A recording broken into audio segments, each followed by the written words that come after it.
I watch your coverage, and what you do such a great job of. What is your name again? Sophia. So, and you're the one who's always, are you always talking, and which channels are you with? 19, or the Upper Peninsula.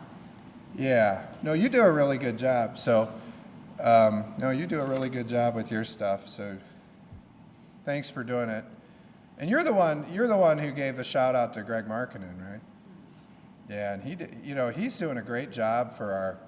I don't know if I should tell you guys this, but I met with every university president, and I told him, I said, we got to stop the DEI. Our members don't like the DEI. We got to stop that. But what I told him is, Greg Markkinen is our chair of higher ed and community colleges, and he is going to bring economic development back to the Upper Peninsula. And you have Michigan Tech. They just won a very important distinction as a new top-tier research institution. They had Northern Michigan there, and they're going to do great things with Greg Markkinen leading the way. I'm so excited for your community colleges. It's going to be a great thing. But the rest of you, you'll see the benefits too with Greg Markkinen as your higher ed chair. But there's a lot that's been going on in the House this week, and you're the smart reporters, the ones that are here. And I would just say a few things. Number one, you saw a roads plan getting introduced. Did we introduce it yesterday or today? Or We introduced at noon. You hear this? Yeah, introduced at noon, a new roads plan. We'll get you the details on that, but I'd just say on the roads plan, that's going to be a really good plan. I've talked about it, and Governor Whitmer, who's said that I'm the only quadrant leader that has the brains and the guts to put forward a detailed roads plan. And so I'm very appreciative of her comments on that. And so now you're seeing it come to fruition with the introductions today. And in particular, I really like Steve Carra's bill. Steve's doing a great job, and just jacking up that MBT rate, just jacking that thing up, I think to 30%, isn't that right? And what is it now? 4 point something. So raising that MBT to 30%, and then giving the people that, because the only people that use the MBT, they could choose to go to the CIT instead and not pay the 30% tax rate. Now, if they want to pay the 30% tax rate, that's great. We'll take their money, but they could just go off of the MBT and go onto the CIT. They'll have that option. So I think that'll be a very good piece that Steve Carr is doing. Steve's doing a great job.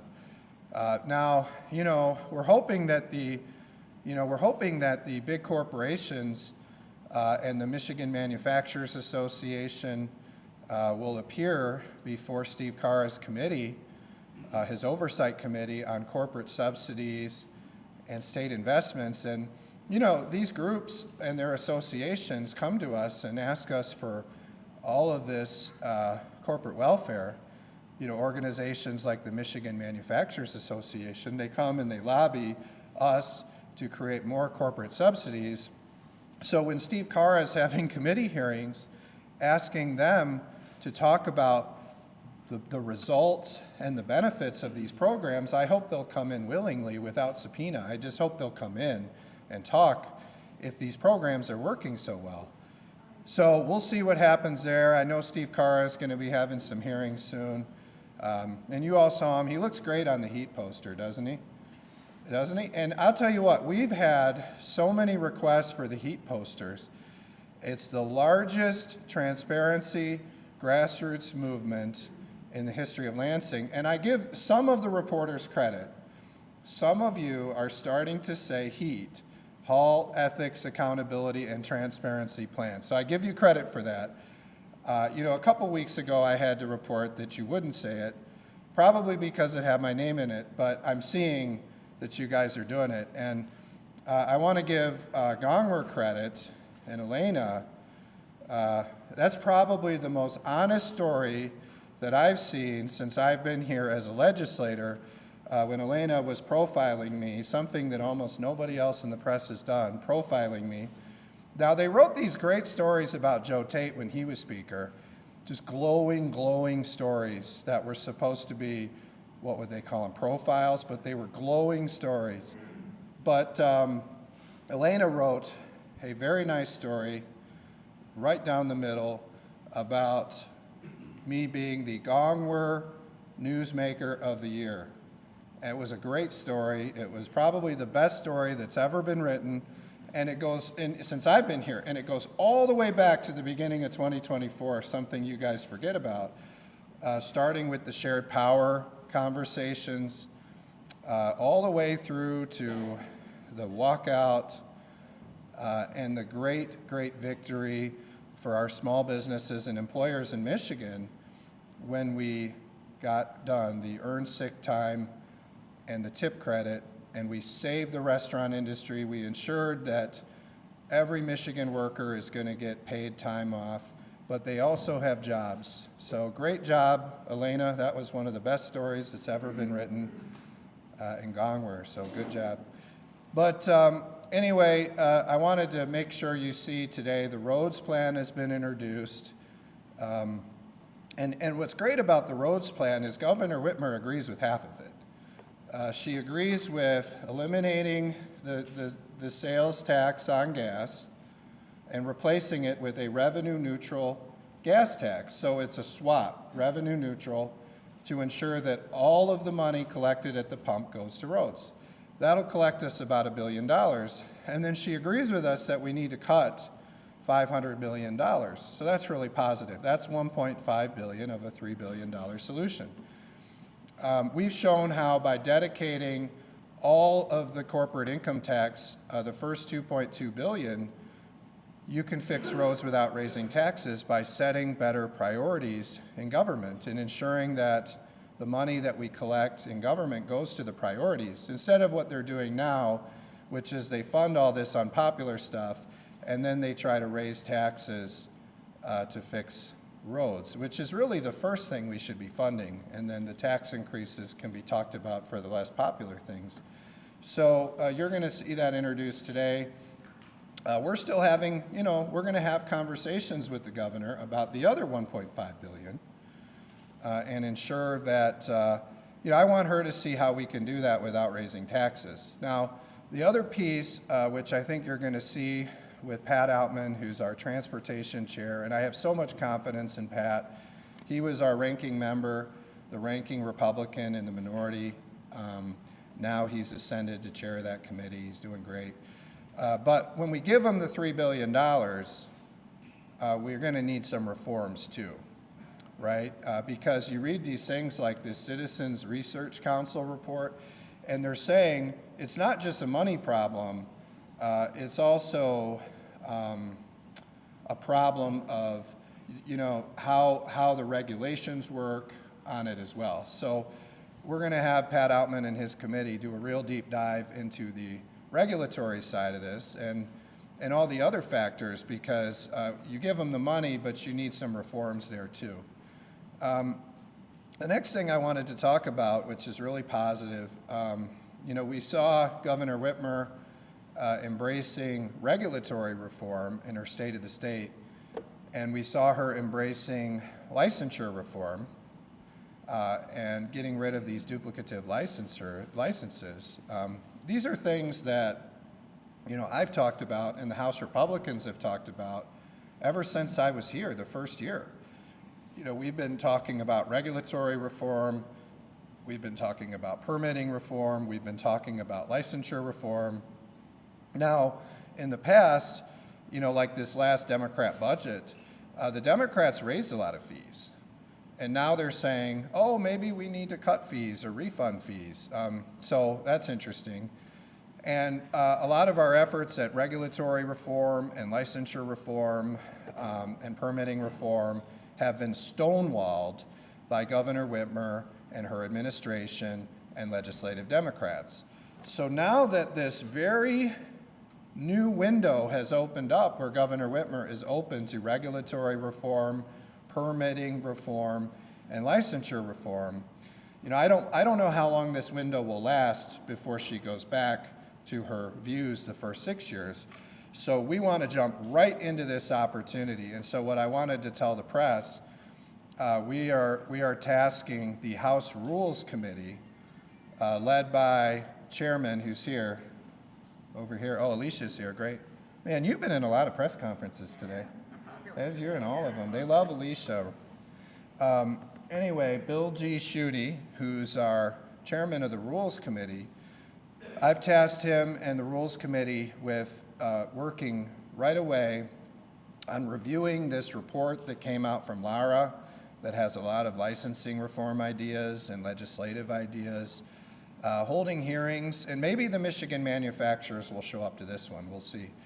But holding hearings with different industry groups to learn about permitting issues in Michigan, what permitting reform is necessary, what regulatory reform is necessary, so we can eliminate that red tape and create jobs and make Michigan a place where businesses want to come without hundreds of millions of dollars and billions of dollars. They want to come to Michigan because we've got a good tax environment, a good regulatory environment, good infrastructure, all of the things they care the most about.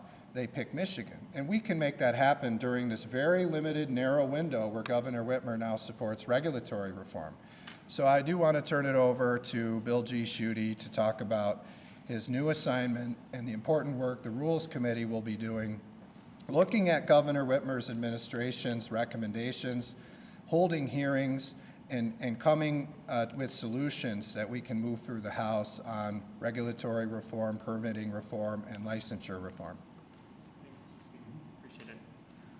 Well, thank you, Mr. Speaker. I appreciate the opportunity to work on this. I think it's really a core mission of the Rules Committee and definitely part of your vision, Speaker Hall, and our House Republicans' mission for Michigan, which is, you know, Michigan, we can't be a gotcha state. We can't be a state where our permitting, our regulations, and our rules are making it too hard to, you know, find a job here, keep a job here, or start a business. And I think, you know, we heard from the governor in her 7th State of the State address, so we've got a window open, and it's our job now as House Republicans to work on that and make sure we get as much done as possible, because Michigan has too many rules.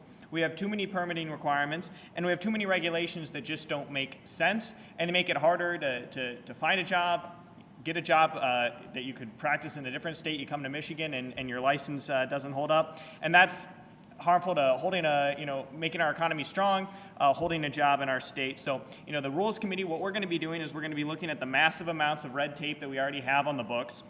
We're going to issue recommendations for ways that we can streamline that, make sure that we're providing Michiganders with value for their tax dollars, and making sure that this, the government is working for Michiganders, not the other way around. And we did that just today in the Rules Committee. We had, 2 bills regarding teacher certification, making sure that we address our teaching shortages, get qualified teachers into our schools, help make sure we're producing a higher quality education in our state. And, Lara issued this report on rules and permitting. One of the things that they said is we want to take these things that are in statute and move them into rules. Well, when you give the administration a lot of leeway and bandwidth to write the rules however they want to do it, that creates its own host of problems. So that's going to be something the Rules Committee takes a very hard look at, is making sure that our permits make sense, that we're getting these things done in the lowest cost, most efficient way possible, and that we're not letting unelected bureaucrats write laws. We're making sure that House Republicans are designing the most efficient government possible. So I'm really grateful for this opportunity to work with you on this, Speaker Hall. So thank you. Yeah, that's great. Yeah, so you see, we're moving right away on regulatory reform, licensure reform, and permitting reform. You know, Governor Whitmer mentioned it last week. We're not going to miss this window because we don't know when she'll change her mind. So we got to do this now. I also want to acknowledge the work that Representative St. Germain is doing with Selfridge.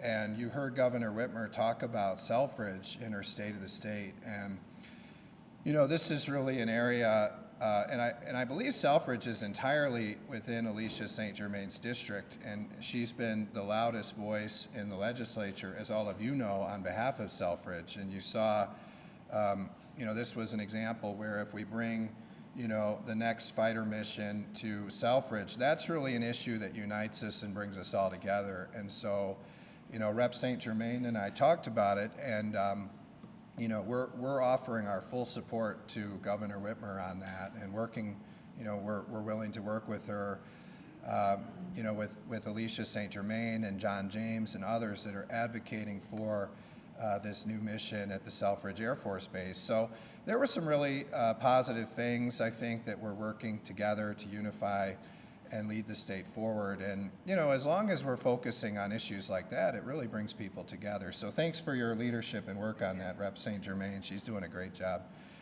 I don't know how you got Governor Whitmer to endorse that, but you're effective. You're effective. That's like your #1 priority. Yeah, she said she's likable. So that would be a good MERS quote of the day. But they're going to wait to see who bashes me today, and then they'll quote that person. So anyway, the other thing that we wanted to talk about was very exciting news. So, I've read some of your reporting, and I'll just take you back in time. And you're all wondering, why is Ann Bollin up here? So I would just say this, the Democrats had a choice last year whether to close their books on their Democrat budget, their $83 billion Democrat budget, which is really a 43% increase in spending since Governor Whitmer took office. Do they do the responsible thing and close the books, or do they pursue hundreds of radical left bills and try to redefine and change Michigan to reflect the far left views that they have? They chose that path. And they got almost none of it done. If you look at this photo that Jonathan Lindsay has, they tried about this much, and they got about this much done. And so that failed, and then they didn't close the books. They left, and they didn't close the books on last year.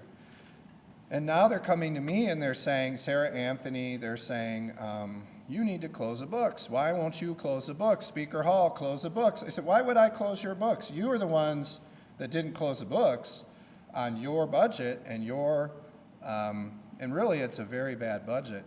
So they have created chaos yet again. And then what we're hearing from them, it's amazing. They're the ones that create chaos by not closing their books, okay?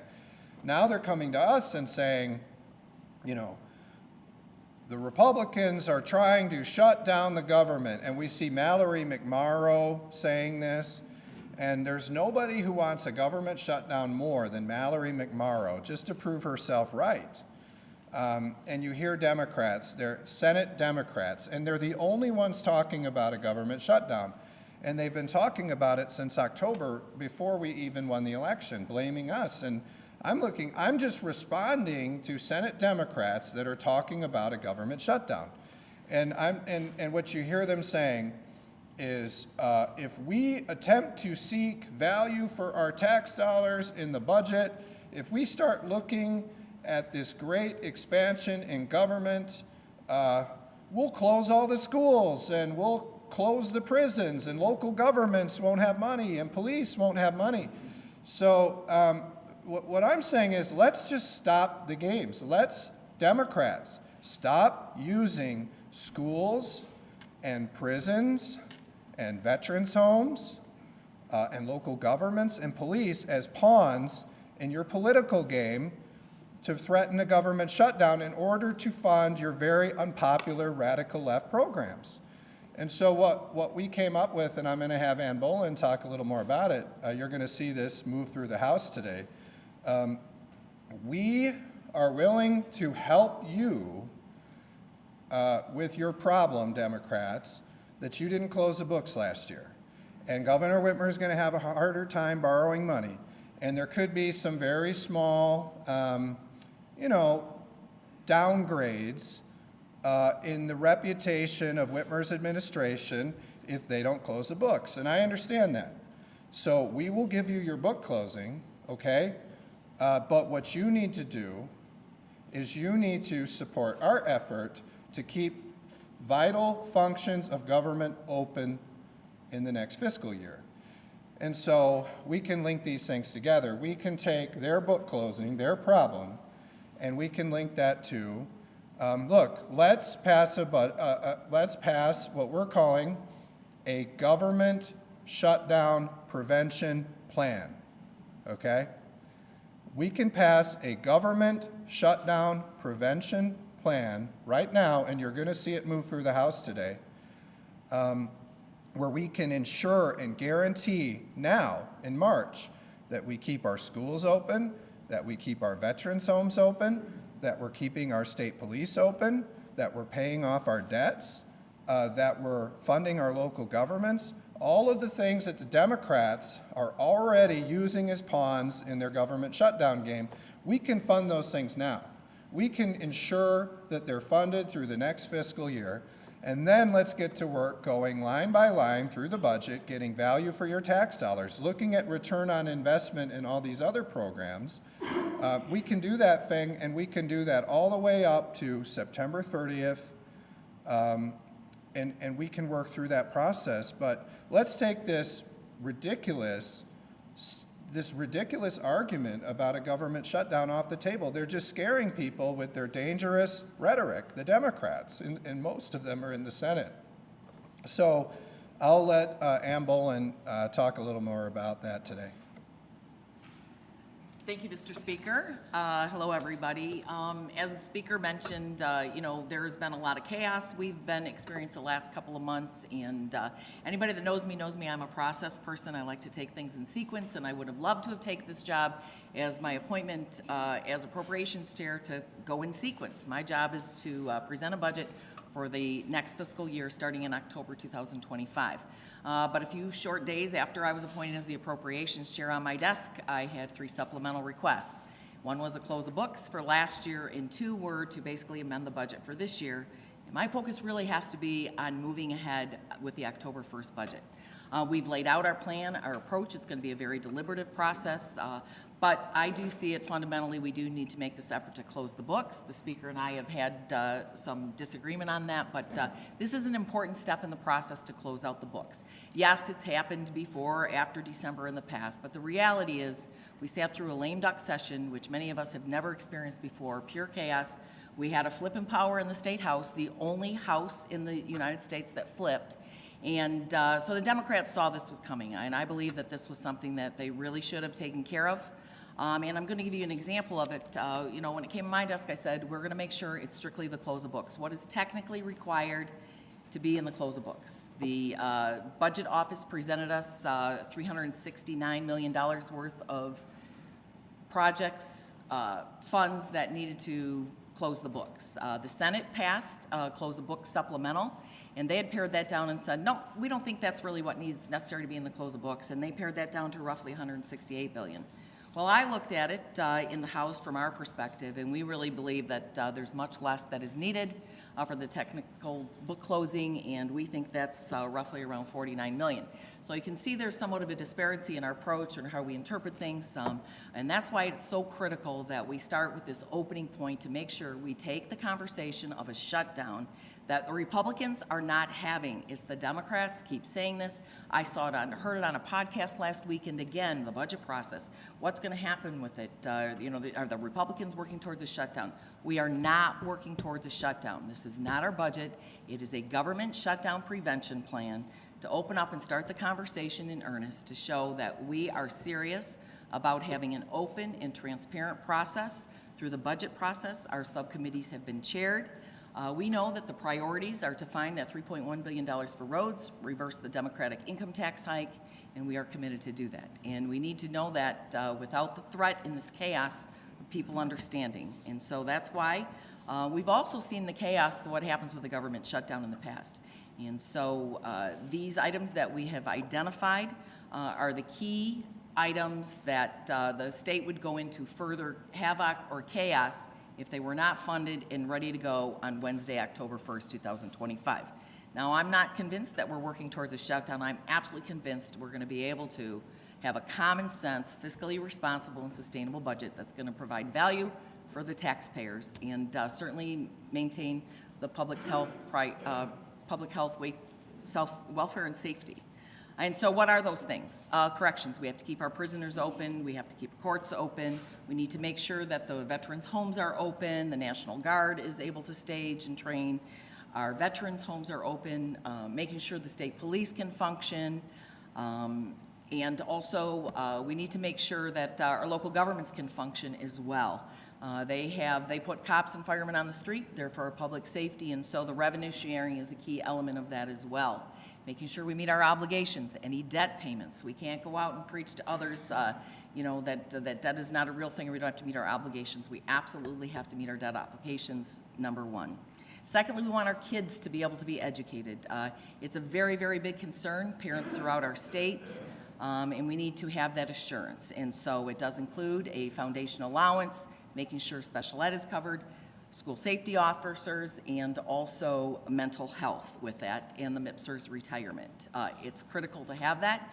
We also know that we have to shore up and put more into education, and there was absolutely no increase in the Democratic budget last year, and the governor proposed kind of what appears to be a two-year catch-up, and we are proposing to increase that beyond what the governor has proposed in the executive recommendation to $10,025 per student, and it's also equal. Wherever our kids learn, we want to make sure that they're able to be taught, and so that includes the charter schools, the public schools, and our virtual academies.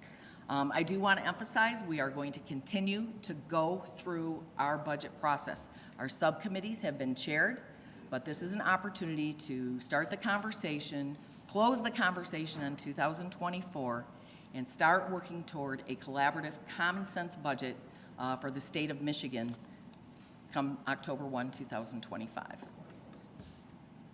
So with that, Mr. Speaker, do you have anything else to add? Sure. Yeah, and what is it total? It's about 20 billion? Is that what it is? Yes, Yeah, 20 it's billion. about 20 billion. About 24 billion, 20 billion, 15 roughly school aid, and then the general fund is 4 billion. Yeah. 4.8. So, we hear a lot of the schools and local governments, and when they're saying to us, give us certainty in our budgeting, we hear you, and so we're saying we can do that right now. We can do that here in March. We can give you that certainty. There's several things in this budget that should be non-controversial. Keeping our prisons open, keeping our veterans home open, funding the National Guard, funding the state police, keeping our schools open, supporting our local governments. These are not the controversial parts of this budget, so let's just get them out of the way now. And then let's focus on something that we really should all agree on is finding efficiency in state government. I mean, when you grow state government 43% the way the Democrats have under Governor Whitmer's time, there's a lot that we have to look at and say, how are we getting return on investment in every one of these new programs that the Democrats have proposed and have funded? And what we're trying to do is set better priorities in the state budget. Let's fund our roads without raising taxes. Let's look at some of these new ideas that Governor Whitmer had and figure out if these are great ideas, which other programs do we have to replace for these new, more modern ideas that she puts forward? We can do that, but we've got to take these bargaining chips. The Democrats are trying to use our veterans and our National Guard and our schools and our kids as bargaining chips for other very unpopular government programs. And they're trying to use the terms government shutdown to leverage other very unpopular ideas. So we're saying just take that off the table now. Let's pass through very quickly here in March, bipartisan, those things. So we give the assurances to our local communities that they're funded. And then let's get to work really right-sizing this Michigan budget in the other areas. So with that, if there are any questions, and there may not be questions, but if there are, I'll turn it over to the press to ask. Yeah, Beth? Can you clarify, so you would fund like prisons, police, local governments for the next fiscal year? You want to talk about it? Yeah. So this is not our budget for 2025-26, all right? This is to take things off the table that we are not threatened as we move through this process with a government shutdown. And we want assurance to the people. I want it to my colleagues in the Senate, who really I keep hearing a lot from Senator McMorrow, as the speaker said, we're working towards a government shutdown. This displays we are not working towards a government shutdown. These are the things that would create great havoc in our state if they were not funded and we went to a complete shutdown. We have experienced that in the past. We need to prevent that. I don't think we need to move to a shutdown. I think we need to get to work, get the noise out of the room. Let's stop talking about the 2024 close of books. Let's stop talking about how the Democrats want to shut down government and get down to business. And that's what this will do. Put it on the table, takes it off. Our committee chairs will go through line by line, boilerplate item by boilerplate item, identify what's working, what's not, where's the slop, and what we need to incorporate in next year's budget. So it would fund them for you? It would fund them, yes. Yeah, and just, and I would say, when you look at this, Democrats are the ones talking about shutting down the government. This would stop Mallory McMorrow and the Democrats from using our kids and our local governments and our police and our veterans as pawns in a budget negotiation. It would take it off the table now, and it'll be in the Senate Democrats' court to fund these things, and they can just move right away and fund them here in March. What were you going to say, Tim? Another issue that we might, could you explain to me how you're going to replace the money for the schools, the hold them harmless when we take the sales tax off at the pump? Yeah, so what we propose is taking the first, I believe it's $700 million of the sales tax and dedicating that to schools. So, a lot of the sales tax is already allocated, but there's sales tax that goes to the general fund. We're saying take the first $700 million of that and dedicate that to schools. Now, Governor Whitmer has another way that she wants to do it, but that's how we would do it. Is there anything specifically that you and the governor have actually agreed to other than the fact that you want to fix the roads? Yeah, so when I look at the governor's plan, I believe that she's agreed to half of our plan, $1.5 billion. One, ensuring that all of the money collected at the pump goes to roads, and two, $500 million in cuts.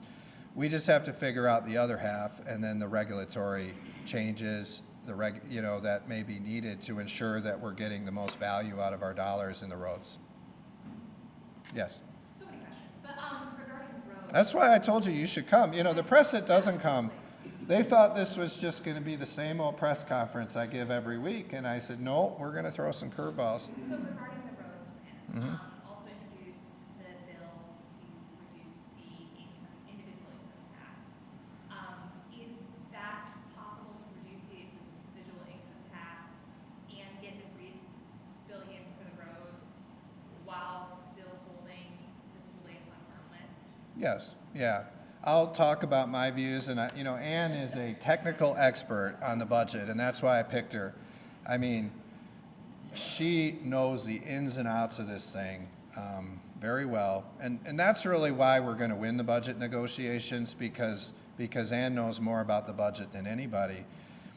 But what I would say about your question, so let's take all of these very important things off the table that Democrats are trying to use as pawns in a government shutdown, like kids and our corrections workers and state police and veterans and our National Guard. Let's take that off the table. Let's fund that now, okay? And like Ann said, that's about $20 billion.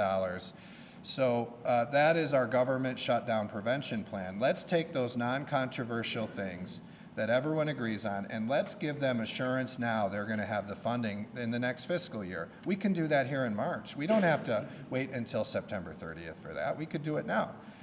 Then let's go through the other items in the budget, looking for value for your dollars. Now, for us, two values that our caucus have is reversing the Democrat income tax hike that took effect last year. Now, we all know that the income tax went up last year. The Democrats raised the income tax. And we also know that we need to fund our roads because there's a funding cliff coming. So let's put those two things in the budget first as we go through the state budget. And then let's go through the rest of the budget, looking for value for your tax dollars, looking and measuring each return on investment in each program, forcing them to justify these programs, and then let's things will get cut, but it's not going to be the money that would need to be there to reverse the Democrat income tax hike or the money for fixing the roads. It'll be the less popular things. And then the Democrats can make their case for why we should raise taxes to fund the less popular things. Well, the public won't buy it. So I don't know, Ann, is there anything you want to add? I would just add, when the Republicans left the majority in the House and Senate, before we had the Democratic trifecta, we had $9 billion on the balance sheet. All right, we no longer have that. And we need to work towards that. So it's just in response to your question, lady, we absolutely can find the money within the existing resources. All right, are some tough decisions gonna have to be? Yeah, maybe. But I would say that we have a lot of money locked up in work projects. We have a lot of money locked up that is for full-time equivalencies that have been left vacant for whatever reason. That's something that we have to account for budget-wise. And we have a lot of one-time projects, a lot of pet projects, and that's why we've also adopted our rule and our resolution that it's going to be a much more transparent process. We need to make sure the taxpayers are getting good money, that there provides a benefit to the taxpayers, and why it's a good use of public dollars. And quite honestly, I don't know if there will be any money for those special projects this year. We have a very big task. We are going to find that money to fund that income tax reversal and to fund the roads. Those are the priorities for the people across Michigan. That is not a Republican or a Democrat. We have heard that loud and clear, that that's what the people want, and we're gonna work hard to deliver. So with the 20 billion, you said it's about 15 billion school aid fund, 5 billion general fund. Are those totals, do they just come from continuing current levels of spending? Well, it's current level, the variables are that, one is we have increased the student foundation, per pupil foundation. The other thing is debt payments and rent payments may vary from year to year. That's just kind of a natural thing, just like home, right? And so that is different, and also, based on what the debt payment would be with retirement as well. So these are just the absolute things that we want to make sure that we're covering, preventing contraband from coming into the prisons, that the corrections officers are there, that the prisoners are fed, that our veterans' homes are open, that the National Guard can respond to an emergency. Those key things, it's just the very fundamentals. And as the speaker said, it exponentially increased the general fund budget to, we have a very bloated budget, and it's just a request for an increase again this year. Yeah, it's a 43% increase in government since Whitmer became governor. And if we take all of her ideas in her budget presentation, and her tax increases for roads, it's a 47% increase. So the public understands that we can prioritize roads and cutting the income tax, reversing the Democrat income tax hike. They understand that because we have the money. Any other questions? Oh, Dave Eggert, you're doing a great job. Did you see the profile he wrote on you? It was I learned so much in that, so great job. I just had a question on the book closing. What is controversial about that? Usually that's like adjusting Medicaid caseloads, things like that. Is there spending that's in there that you are opposed to? Yeah, there's all kinds of pork spending in there, but I would just say the Democrats didn't close the books. Don't come to me and say I need to close your books on your budget during your trifecta. I don't need to close your books. Why? It's everywhere the Democrats go is chaos, especially these Senate Democrats. And I'm just saying, we don't need to close your books. That's your problem. You should make better decisions rather than pursuing hundreds of radical left bills that would decimate Michigan's economy. You should just close your books. Maybe they'll learn the lesson. But, Ann Bollin is a technical expert, and we got together and we said, you know what? So this is something that I learned from Governor Snyder, right, is, we can also, how would we do it, right? How do you get to yes? Okay, well, we could get to yes if we do their book closing, fix their mess, and then we make sure we guarantee to our kids, to our veterans, to our local governments, to our state police, that you're going to have some assurance in this next budget. You're not going to be subject to this same chaos from the Democrats as we get up against some of these deadlines. So it kind of sounds like to me, the way that this would work is like the House Republicans will get the votes for the book closing bill. If Senate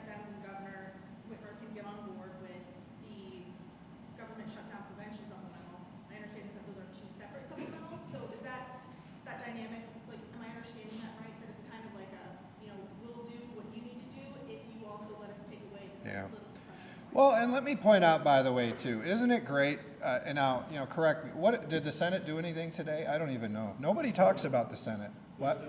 Oh, they're still in? Okay. What are they doing today? Does anyone know? No? Yeah. They're probably suing me. Who knows what they're doing? But anyway, or they're passing a resolution condemning Trump, Oh, 340B? Yeah.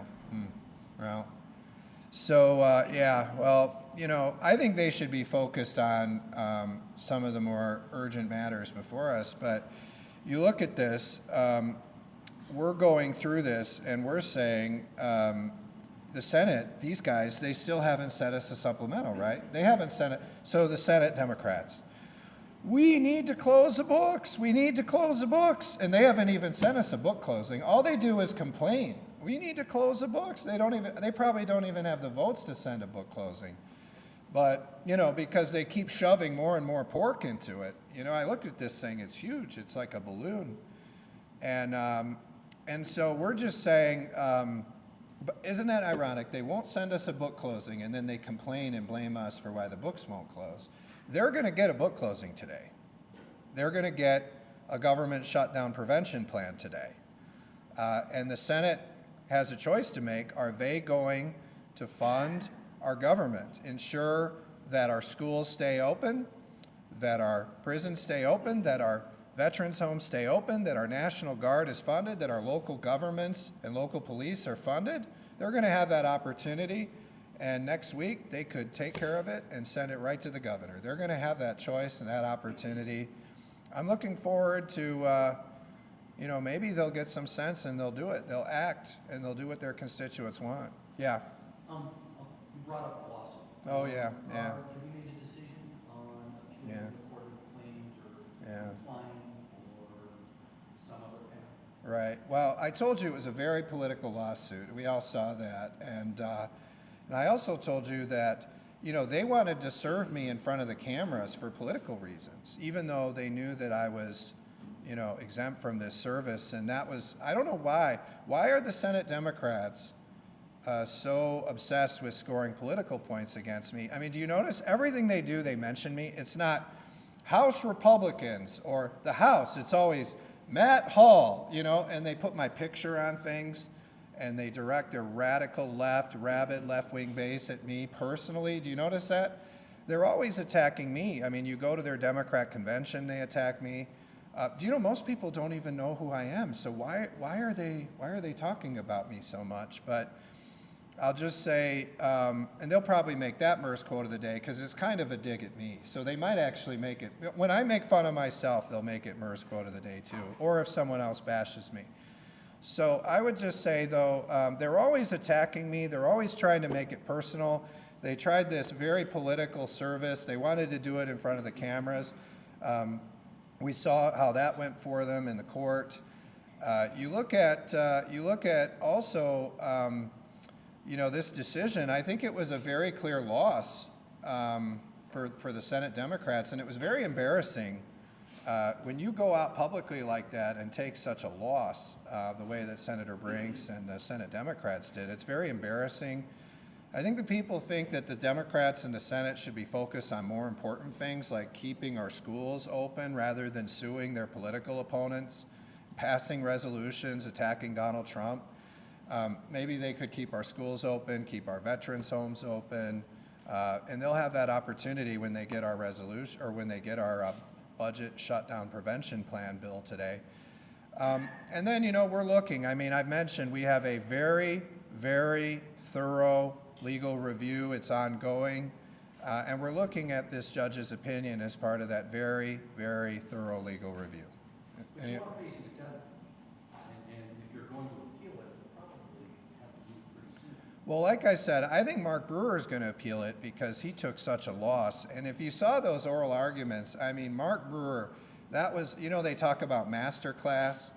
I mean, you look at Steve Liedl and his team, that was a masterclass versus Mark Brewer. Mark Brewer, it was one of the most embarrassing oral arguments I've ever seen. And, fortunately, we saw the result. And so we'll see what happens. There's a very thorough, ongoing legal review.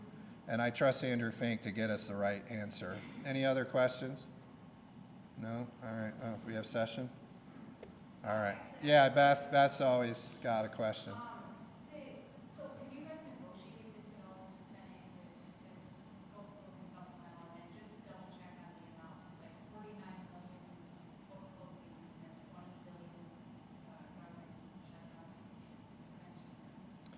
Yeah, I would just say that what we're doing, I mean, why would we negotiate? I mean, you're just saying, what are these core things? You look at schools, you look at veterans homes, you look at the National Guard, you look at prisons, you look at our local governments, our debt payments.